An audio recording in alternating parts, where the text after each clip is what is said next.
अस्सलाम वालेकुम वरहमतुल्लाहि वबरकातुहू।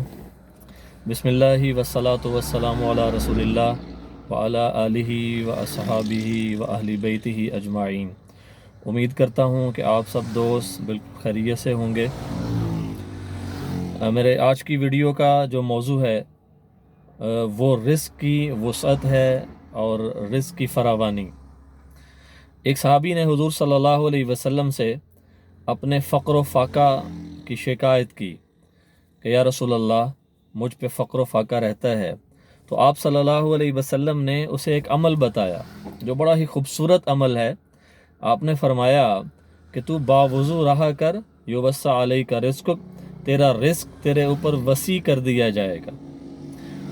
तो इस हदीस से पता चला कि बावुज़ू रहने से अल्लाह तबारक व तआला रिस्क में वसअत और रिस्क में बरकत पैदा फरमाते हैं। और बावुज़ू रहने के और बहुत सारे फ़वाइद हैं, जैसे कि बड़ी मशहूर हदीस है।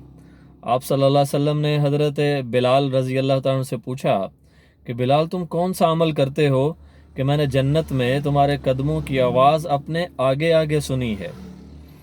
तो हज़रत बिलाल रज़ी अल्लाह तआला ने फरमाया, या रसूलल्लाह, मैं कोई बहुत बड़ा अमल नहीं करता, एक अमल है जो मेरे जहन में है, और वो ये है कि जब भी मेरा वज़ू टूटता है मैं वज़ू करता हूँ और जितना हो सकता है मैं नमाज पढ़ता हूँ, मतलब नवाफिल पढ़ता हूँ, जिसको आप तहियतुल वज़ू भी कह सकते हैं।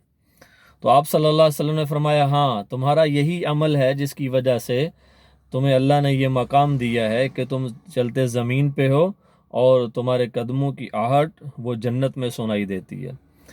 तो इसका मतलब बावुज़ू रहना ये एक बहुत बड़ा अमल है, और जब तक बंदा बावुज़ू रहता है वो अल्लाह तबारक व तआला की हिफाजत में रहता है। और बावुज़ू रहने का एक और फ़ायदा है कि इंसान अपने आप को गुनाह से बचाता है। और एक और फ़ायदा ये है कि जो ही नमाज का वक्त होगा सबसे पहले बंदा नमाज पढ़ेगा, क्योंकि वो ये समझेगा कि मेरा वज़ू है तो नमाज का वक्त हो गया तो मैं नमाज पढ़ लेता हूँ। तो इसलिए हमें चाहिए कि और कोशिश करनी चाहिए कि हम बावुज़ू रहें। जब भी हमारा वज़ू टूटे और हमें सहूलत हो, पानी मुयस्सर हो, तो हम क्या करें, वज़ू कर लें।